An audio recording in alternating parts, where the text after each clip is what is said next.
సమయం బైబిల్ సమయం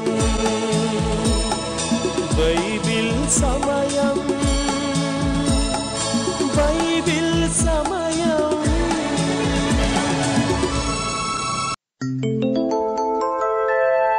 ఆదియందు వాక్యముండెను, వాక్యము దేవుని యొద్ద ఉండెను, ఆ వాక్యమే దేవుడై ఉండెను.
ఈ కార్యక్రమాన్ని స్పాన్సర్ చేసిన వారికి మా హృదయపూర్వక ధన్యవాదాలు. ఈరోజు కార్యక్రమాన్ని చూచి అనేకులు రక్షింపబడతారు, బాధలలో ఉన్నవారు ఆదరించబడతారు. దానికి కారణం మీరే. కాబట్టి ప్రభు మిమ్మలను నిండారుగా దీవించును కాక. Praise the lord. Good evening. హల్లెలూయా.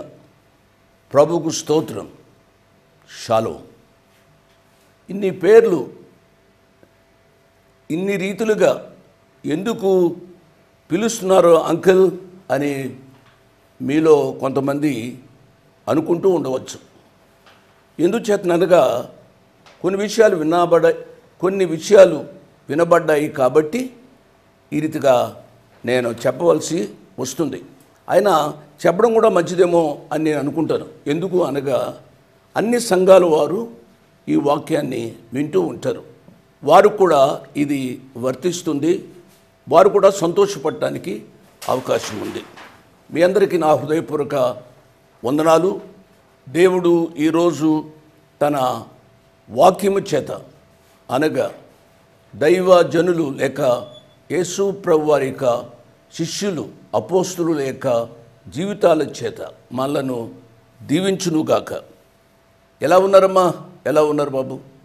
మీ ఆరోగ్యాల గురించి ప్రతిరోజు మేము ప్రార్థన చేస్తూ ఉన్నాం. దయచేసి మీ యొక్క క్షేమ ఆరోగ్యాలు మాకు తెలియపరుస్తూ ఉండాలి. ఫోన్ ద్వారా కానీ లెటర్ ద్వారా కానీ తెలియపరచడం ద్వారా మీ కొరకు ప్రత్యేకంగా ప్రార్థించడానికి అవకాశం ఉంది. ఇంట్లో యవ్వన బిడ్డలు ఏ రీతిగా ఉన్నారు? వారు పాఠశాలకు, కాలేజీకి, విశ్వవిద్యాలయం, యూనివర్సిటీకి క్రమంగా వెళుతున్నారా? మా బాబు ఎక్కడో వైజాగ్లో ఉన్నాడు, హైదరాబాద్లో ఉన్నాడు, పెద్దవాడు అయ్యాడు, యూనివర్సిటీలో చదువుతున్నాడు. బాబు ఎలా ఉన్నాడో మాకు సరిగ్గా తెలియదు, మా బాబు కొరకు ప్రార్థించండి అని మీలో కొంతమంది అంటూ ఉంటారు. బిడ్డల కొరకు ప్రత్యేకంగా నేను ప్రార్థన చేస్తాను. ఎందుచేతనగా ఈ దినంలో వ్యవస్థ దెబ్బతింది. మన యవ్వన బిడ్డలు బాగుగా ఉండాలి. వారు ఎంత బాగుగా ఉంటే అంత చక్కగా రాష్ట్రం ఉంటుంది, దేశం ఉంటుంది. కాబట్టి యవ్వన బిడ్డల కొరకు మనమందరం ప్రత్యేకంగా ప్రార్థన చేస్తాం. ఈ ఆరోగ్యాల కొరకు ప్రార్థన చేస్తున్నాం, అనారోగ్యంగా ఉన్నవారి కొరకు ప్రార్థన చేస్తున్నాం, సంతానము లేని వారి కొరకు ప్రార్థన చేస్తున్నాం, విధవరాండ్రు కొరకు ప్రార్థన చేస్తున్నాం. మీ క్షేమమే మా క్షేమం. దయచేసి యేసు అనుచరుల పరిచర్య కొరకు, అందులో టీవీలో మాట్లాడే పరిచర్యలు, బైబిల్ సమయం, సమాధాన సమయం, వీటి కొరకు ప్రార్థన చేయండి. వీలు పడితే సహాయపడండి. ఒక విన్నపం చేసి నేను ఈ యొక్క శిష్యుల జీవిత చరిత్రలోనికి వెళతాను. ఏమిటనగా, యేసు అనుచరుల పరిచర్యకు నేను చెప్తున్న ప్రాంతాలలో మాకు ప్రమోషనల్ సువార్థికులు కావాలి. ఎటువంటి వారు కావాలి అని అంటే, కనీసము ఇంటర్మీడియట్ వరకు చదివి ఉండాలి. తదుపరి వారు తప్పనిసరిగా మారు మనసు పొంది ఉండాలి. మూడవ అర్హత ఏమిటనగా, వారికి మోటార్ సైకిలు ఉండడం లేక ఏదైనా 2 వీలర్ ఉండడం వారికి మంచిది. ఈ ప్రాంతాల్లో ఉన్నవారు దయచేసి మాకు వెంటనే ఫోన్ చేసి కానీ, తదుపరి లేక లెటర్ రాసి కానీ తెలియపరచండి. గుంటూరు, ఏలూరు, తిరుపతి, విశాఖపట్నం, కర్నూలు, ఈ 5 ప్రాంతాలలో 5 ప్రమోషనల్ సువార్థికులు కావాలి. ప్రమోషనల్ సువార్థికులు అంటే ఏమిటి అని నేను ఇప్పుడు వివరించలేను. మీరు ఈ ప్రాంతాలలో ఉంటే ప్రమోషనల్ సువార్థికులు అనగా ఏమిటో మీకు తెలియకపోతే దయచేసి నాకు కానీ బక్సింగ్ కానీ మీరు ఫోన్ చేయండి. నా ఫోన్ నంబర్ 9848038767, 9848038767. బక్సింగ్ ఫోన్ నంబర్ 9848876666, 9848876666. మంచిది.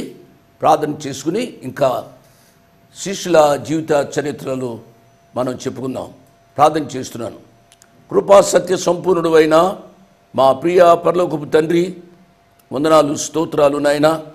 గత 16 సంవత్సరాలుగా యేసు అనుచరుల పరిచర్యను ఎటువంటి తొందర లేకుండా నడిపిస్తున్న విధానం కొరకై వందనాలు, స్తోత్రాలు. ఏ విదేశ సహాయం లేకుండా స్వదేశంలో మా తెలుగు ప్రజలు ఈ పరిచర్యను పోషిస్తూ ఉన్నారు నాయన. ఎవరు ఈ రీతిగా సహాయపడుతున్నారో వారందరిని బట్టి మీకు స్తుతులు, స్తోత్రాలు చెల్లిస్తున్నాము నాయన. ఈ పరిచర్యను మీ యొక్క చేతులకు అప్పగించుకుంటూ ఈ యొక్క రాత్రి నాయన భక్తుల యొక్క, శిష్యుల యొక్క జీవిత చరిత్రలు మేము చెప్పుకుంటూ ఉండగా నాయన ఆ శిష్యుల జీవితాలు మాకు గొప్ప పాఠంగా ఉండడానికి మీరు సహాయపడమని యేసు ప్రభువారి పుణ్యనామమున స్తుతించి ఘనపరిచి వేడుకున్నాము తండ్రి. ఆమేన్, ఆమీన్ అని చెప్పిన మీ అందరికీ నా ప్రత్యేక వందనాలు. గత పాఠంలో ఫిలిప్పు గురించి కొద్దిగా నేను చెప్పాను. ఫిలిప్పు అనగా అశ్వ ప్రేమికుడు అనే విషయాన్ని నేను చెప్పాను. అశ్వ ప్రేమికుడు అంటే బహుశా ఈయనకి గుర్రాలంటే మహా ఇష్టమేమో. ఈ ఫిలిప్పు పరిచయం వచ్చిన తర్వాత ఆ గుర్రాలు కూర్చేమి రాయబడలేదు, కానీ ఈ యొక్క ఫిలిప్పు అంటే అర్థం నేను చెప్పాను. ఈ ఫిలిప్పు అనే పేరు ఇతడు ఎందుకు పెట్టుకున్నాడో అనేది కూడా నిన్నటి పాఠంలో నేను చెప్పాను. అదేమిటనగా అలెగ్జాండర్ ద గ్రేట్ యొక్క తండ్రి పేరు ఫిలిప్. ఆ ఫిలిప్పును బహుశా ఈ ఫిలిప్ బాగా ప్రేమించి ఉండి ఉంటాడు కాదు. ఈ దినాల్లో కూడా కొంతమంది రోల్ మోడల్స్ ఉంటారు. ఆ రోల్ మోడల్స్ యొక్క పేర్లు పెట్టుకుంటారు. ఆ పేరు పెట్టుకున్నావు ఏమిటి అని అంటే, వాళ్ళు ఏదో ఆ పేరు వెనుక ఉన్న కథ చెప్తూ ఉంటారు. సినిమా యాక్టర్స్ పేరు పెట్టుకుంటారు, పొలిటికల్ లీడర్స్ పేర్లు పెట్టుకుంటారు, భక్తుల యొక్క పేర్లు పెట్టుకుంటారు. ఏది ఏమైనప్పటికీ కూడా ఇతడు ప్రభు యొక్క అపోస్తులుడు అయ్యాడు. ఏ రీతిగా అపోస్తులుడు అయ్యాడో నేను చెప్తాను. ఇతడు గలిలయలోని బెతెస్దా గ్రామంలో ఆయన పుట్టాడు. యేసు ప్రభువారు ఈయనను కనుగొని నా వెంబడి రా అని చెప్పారు. యోహాను సువార్త 1వ అధ్యాయము 43వ వచనంలో ఈ రీతిగా ఉంది. మరునాడు ఆయన గలిలయకు వెళ్ళగోరి ఫిలిప్పును కనుగొని నన్ను వెంబడించుమని అతనితో చెప్పాను. ఫిలిప్పు బెత్సైదా వాడు, అనగా అంద్రేయ, పేతురు అనువారి పట్టణపు కాపురస్తుడు. ఫిలిప్పు నతనయేలును కనుగొని ఇంకా నతనయేలును ప్రభు దగ్గరకు నడిపించాడు. నతనయేలు గురించి వచ్చే క్యారెక్టర్లో మనం చెప్పుకుంటాం. ఇతడు యూదుడైనప్పటికీ కూడా గ్రీకు సంస్కృతి బాగుగా ఎరిగినవాడు. తద్వారా అతనుకున్న అడ్వాంటేజ్ ఏమిటి అనగా అతడు యూదులకు సువార్త చెప్పేవాడు, గ్రీకులకు కూడా సువార్త చెప్పేవాడు. యేసు ప్రభు వారి దగ్గరికి చాలామందిని నడిపించిన శిష్యుడు. యోహాను సువార్త 12వ అధ్యాయంలో మనం చూస్తే ఈ రీతిగా వ్రాయబడి ఉంది. యోహాను సువార్త 12వ అధ్యాయము 20వ వచనం నుంచి 22వ వచనం వరకు. ఆ పండుగలో ఆరాధించవచ్చిన వారిలో కొందరు గ్రీసు దేశస్థులు ఉండిరి. వారు గలిలయలోని బెత్సైదా వాడైన ఫిలిప్పు నద్దకు వచ్చి, అయ్యా, మేము యేసును చూడగోరుచున్నామని అతనితో చెప్పగా ఫిలిప్పు వచ్చి అంద్రేయుతో చెప్పాను. అంద్రేయు ఫిలిప్పును వచ్చి యేసయ్యతో చెప్పిరి. అందుకు యేసు వారితో ఇట్లనెను, మనుష్య కుమారుడు మహిమ పొందవలసిన గడియ వచ్చి ఉన్నది అని చెప్పి గోధుమ గింజను గూర్చి ఆ ప్రియ ప్రభు అంద్రేయ ఫిలిప్పు వచ్చిన గ్రీకు వారితో చెప్పారు. ఈ ఫిలిప్పు తన స్నేహితుడైన నతనయేలును కనుగొని అతన్ని ప్రభు దగ్గరికి నడిపించారు. యోహాను సువార్త 1వ అధ్యాయము 45వ వచనంలో ఆల్రెడీ నేను చదివాను. ఫిలిప్పు యొక్క ఎవాంజలిజం మనము గమనించాలి. నా ప్రియులారా, అతడు రక్షింపబడ్డాడు. రక్షింపబడిన ఏ వ్యక్తి అయినా సరే ప్రభు కొరకు ఏదో రీతిగా పని చేయవలసిన బాధ్యత ఉంది అనే విషయాన్ని నేను జ్ఞాపకం చేస్తున్నాను. నేను ప్రసంగం చేయలేను బ్రదర్, నేను పాట పాడలేను బ్రదర్ అని అంటే కనీసం పర్సనల్ ఎవాంజలిజం చేయాలి. అది చేయాలి. దాంతో పాటుగా ఎక్కడికైనా పల్లె ప్రాంతాలకు వెళ్ళి అక్కడ సువార్త ఇంటింటికి చెప్పవలసిన ఆవశ్యకత ఉంటుంది. అదైనా మనము చేయవచ్చు అనే విషయాన్ని నేను జ్ఞాపకం చేస్తున్నాను. బ్రదర్స్ చేయవచ్చు, సిస్టర్స్ కూడా చేయవచ్చు. 5,000 మందికి యేసు ప్రభు వారు ఆహారం పెట్టినప్పుడు ఇతని ప్రస్తావన అక్కడ మనకు కనబడుతుంది. ఇతడు యోహాను గారి స్నేహితుడు. ఈ యొక్క ఫిలిప్పు గొప్ప రచయిత. ఆయన పుస్తకాలు వ్రాస్తాడన్నమాట. ఇతడు సమరైలోను, హరియోపోలిస్, ఫ్రాన్స్, దక్షిణ రష్యా, స్కిదియాలోను సువార్త ప్రకటించాడు ఫిలిప్పు గారు. ఫిలిప్పు తన వృద్ధాప్యంలో అనగా 87వ సంవత్సరంలో కూడా చిన్న ఆసియా ప్రాంతం, మైనర్ ఆసియా అంటాం, టర్కీ, ఈ ప్రాంతంలో కూడా ఆయన పర్యటించి అక్కడ ఉన్న అన్యజనులకు ఆయన సువార్త ప్రకటించాడు. దేవుని నామానికి స్తోత్రం. ఇతడు గొప్ప దీక్షాపరుడు. ఈ శిష్యుడైన ఫిలిప్పు అపోస్తుల కార్యముల గ్రంథం 8వ అధ్యాయంలో ఉన్న ఫిలిప్పు ఒకటే అని చెప్పి కొంతమంది భక్తులు చెబుతారు. ప్రియులరా, దీనిని మనము సరిగ్గా నిర్ధారించలేము. ఏది ఏమైనప్పుడు కూడా అపోస్తుల కార్యముల గ్రంథం 8వ అధ్యాయంలోని ఫిలిప్పు గురించి మీకు తెలుసు. అతడు నపుంసకుడైన కందాకే దగ్గర ట్రెజరర్గా ఉన్న వ్యక్తికి యెషయా గ్రంథాన్ని ఆయన వివరించాడు. తద్వారా ఆయనను ప్రభువులోనికి నడిపించాడు. ఈ విషయాలు విన్న మనము గ్రహించవలసింది ఏమిటి అనగా, ఫిలిప్పు తన యొక్క జీవితాన్ని ప్రభువారికి అంకితం చేశాడు. వృద్ధాప్యంలో కూడా ప్రభు కొరకు జీవించాడు. ఈ యొక్క జీవితాన్ని వింటున్న నా ప్రియ బిడ్డలారా, మనం కూడా ఫిలిప్పు వలె చేతనైనంత వరకు ప్రభు కొరకు పనిచేసి కొన్ని ఆత్మలను ప్రభు కొరకు నడిపించాలని మనవి చేస్తూ నేను ముగిస్తున్నాను. దేవుడు ఈ ఫిలిప్పు జీవితం ద్వారా మనలను దీవించునుగాక. ఇంకా సమయం ఉంది కాబట్టి ఇంకొక క్యారెక్టర్ లేక ఇంకొక శిష్యుని యొక్క జీవితాన్ని గురించి ఆలోచిద్దాం. ఆయన పేరు బర్తలోమాయి. బర్తలోమాయి, బర్ ప్లస్ తల్మాయి అనగా తల్మయి కుమారుడు. బర్ అంటే కుమారుడు అని అర్థం అన్నమాట. ఈయన పేరు 12 మంది అపోస్తులలో మనకు చాలా క్లియర్గా కనబడుతుంది. నేను చదివితే టైం అవుతుంది, నేను చెప్తాను, దయచేసి మీరు రాసుకొని చదవండి. నేను ఇంతకు ముందే చెప్పాను, పేతురు గారి యొక్క జీవితాన్ని గురించి చెబుతున్నప్పుడు ఈ 12 మంది శిష్యుల యొక్క పేర్లు ఎక్కడెక్కడ ఉంటాయో అనేది నేను చెప్పాను. మరొకసారి నేను గుర్తు చేస్తున్నాను. మత్తయి సువార్త 10వ అధ్యాయము 2వ వచనం నుంచి 4వ వచనం వరకు, మార్కు సువార్త 3వ అధ్యాయము 16వ వచనం నుంచి 19వ వచనం వరకు. రాసుకుంటున్నారు కదా? రాసుకుండమ్మా, రాసుకోండి బాబు. లూకా సువార్త 6వ అధ్యాయము 14వ వచనం నుంచి 16వ వచనం వరకు.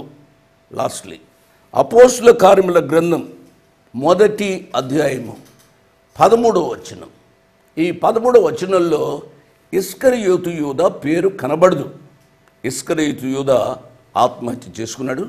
ఆయన స్థానంలో మత్తయిను తీసుకున్నట్టుగా మనం చెప్పుకుంటాం.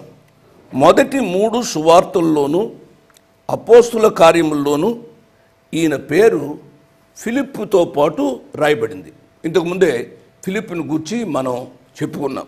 యోహాను సువార్తలో ఫిలిప్పు నతనయేలును యేసు ప్రభువారికి పరిచయం చేశాడు. ఈ నతనయేలు అని అంటే బర్తలోమయి.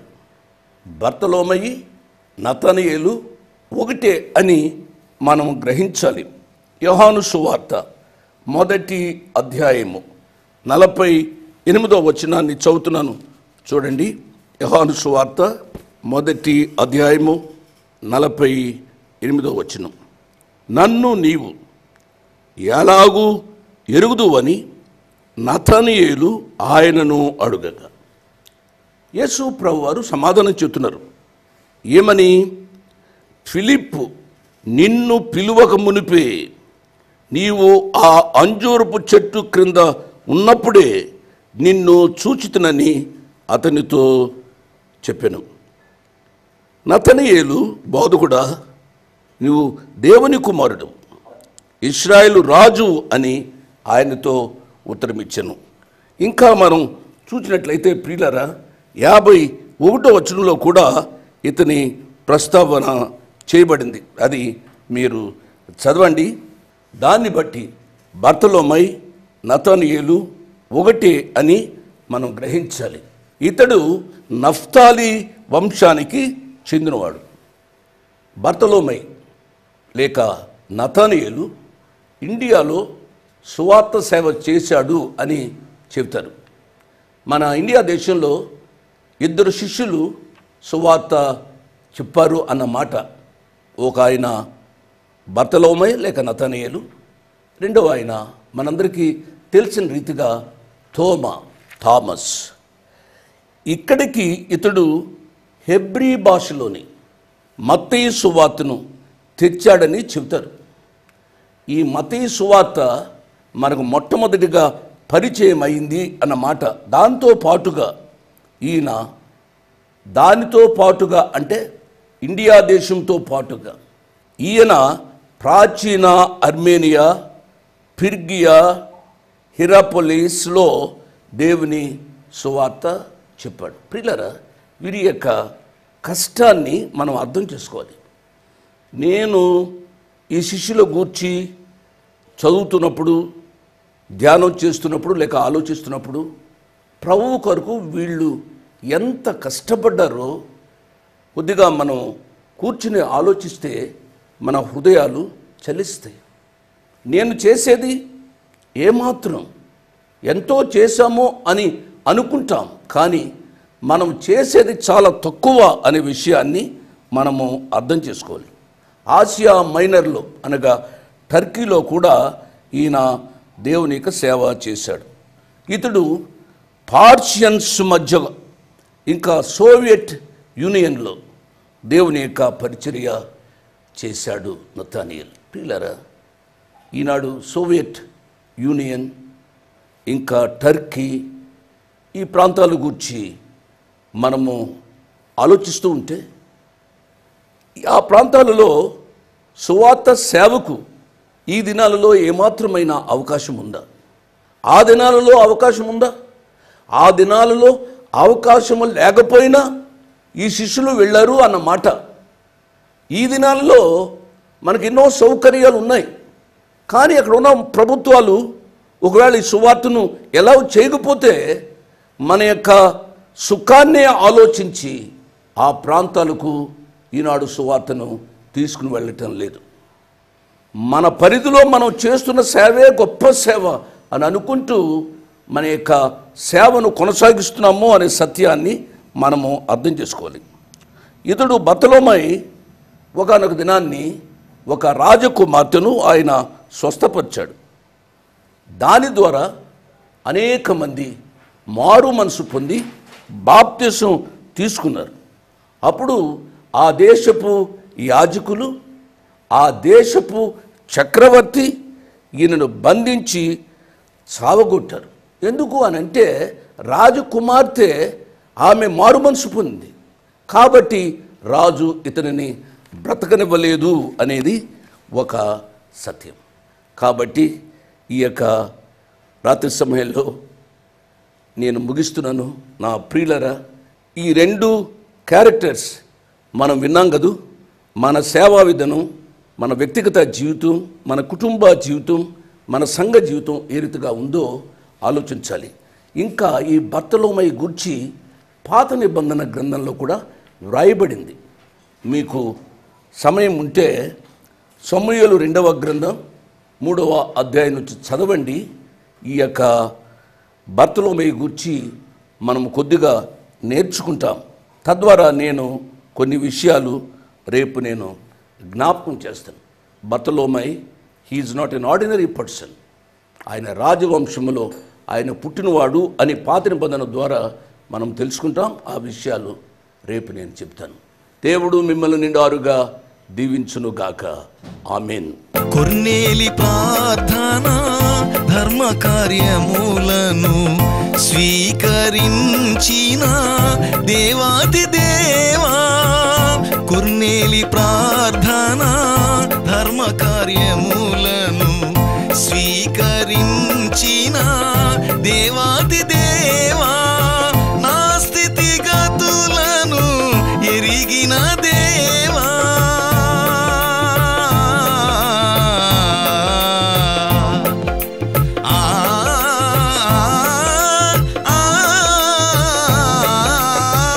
నా స్థితిగతులను ఎరిగిన దేవా, నేర్పుమా నడకను నీ వాక్యముతో, నేర్పుమా నడకను నీ వాక్యముతో, చేరితిని నీ సన్నిధిలోన భజింపగా నిన్ను జగదీశ.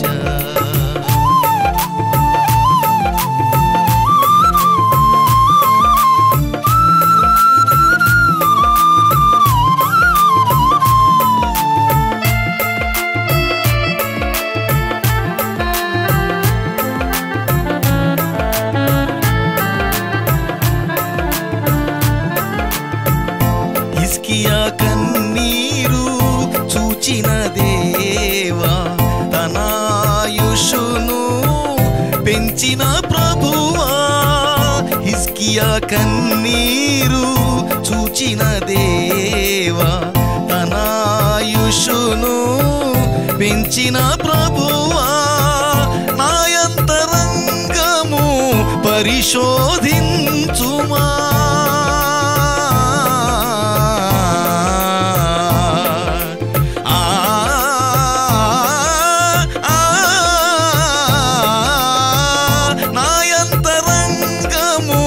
పరిశోధించుమా దోషము పాపము తుడిచివేయుమా.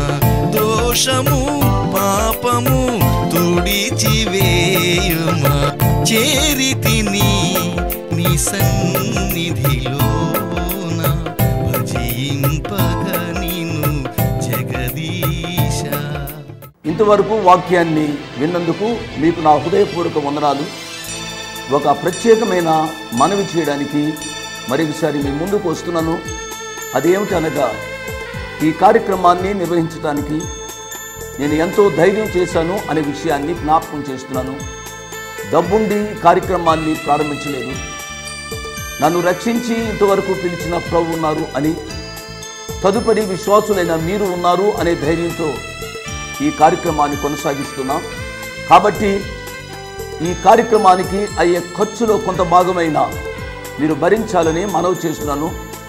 ఒకరోజు కార్యక్రమానికి ఎంత ఖర్చు అవుతుందో ఆ విషయాలు మీరు తెలుసుకోవాలంటే దయతో నాకు ఫోన్ చేసి కానీ, ఆఫీసుకు ఉత్తరం రాసి కానీ తెలుసుకొని సహాయపడమని ఒక తండ్రిగా, దైవదాసునిగా, అంకులుగా మీకు మనవి చేస్తున్నాను. My address 1-1-214/2, flat number 505506. 1-1-214/2, flat number 505506. Prithvi Apartments Extension, Vivek Nagar, Chikkarpalli, Hyderabad 20. దేవుడు మిమ్మల్ని నిండారుగా దీవించునుగాక. ఆమేన్.